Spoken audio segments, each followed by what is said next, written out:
What happens when you're refused access to public records?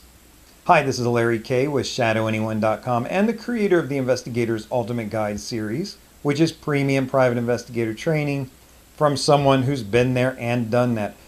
Public records are a really valuable source of information for any private investigator. Now, many investigators rely on database services that aggregate this information, who collect it electronically and then resell it. It certainly is a quick, easy, sometimes expensive, but it should still be worth it if your cases are paying well enough. But that's a certain system or method to get those records in kind of a quick and easy way. However, there are a ton of public records that never make it online and certainly don't even make it into these paid databases. If you, as a private investigator, a skip tracer, whoever, want to set yourself apart from everybody else in the business, being able to go down to the source of these records, pull the records, sometimes literally paper files, paw through them by hand and find this extra information that moves the case forward when everybody else is hitting a dead end, that's going to make a difference in your success rate and in your business success rate. Now, the problem you'll run into is when you go to request public records and you're refused those records. What do?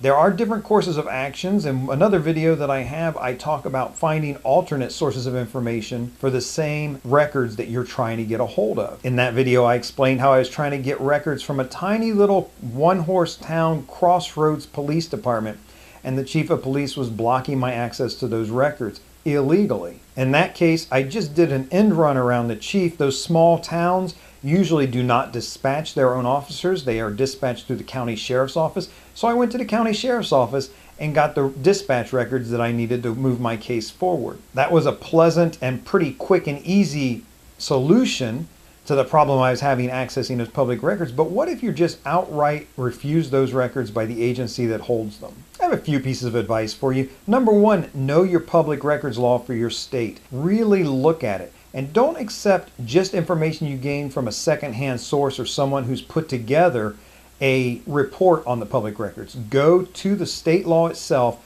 look at the code, and see what is your public records law. In the public records law, you're going to find out what is public record, how long they have to produce those records for you. You're going to find out also a lot of times how much it costs. And while those three things are vitally important to know, another thing you want to look at, and this is spelled out in state code, is also the things that are exempt from public record.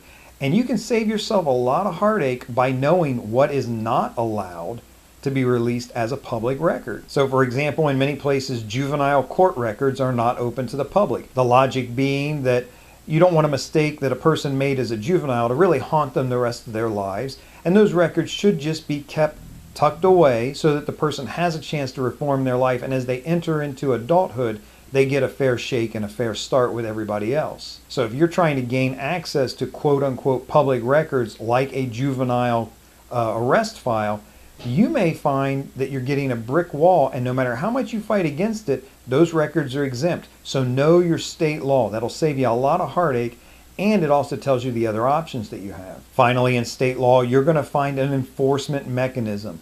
It's going to tell you what you can do if you refuse those records. Specifically, look at who enforces that. It might be your state attorney general's office or some other agency that you can make an appeal to. And another clever thing you're going to find in there under that enforcement mechanism is perhaps even you can be reimbursed for certain fees, legal fees, and other fees that you've incurred, these costs that you've incurred trying to access these legitimate records that you were wrongly denied. So in summary, know your state public records law, know what is not public record, what is exempt, know the enforcement mechanism, where to go if you are denied those public records, and also know other things in there. What is the turnaround time required by law, if any? What is the cost required by law, if there is any? If you've had problems accessing public records, maybe you drop in the comments below how you resolve the problem. We can all learn a little bit and open up the doors, get a little bit of sunshine into the government records that are out there. In the meantime, this is Larry Kaye with ShadowAnyone.com. Remember, do the right thing, even if it's the hard thing.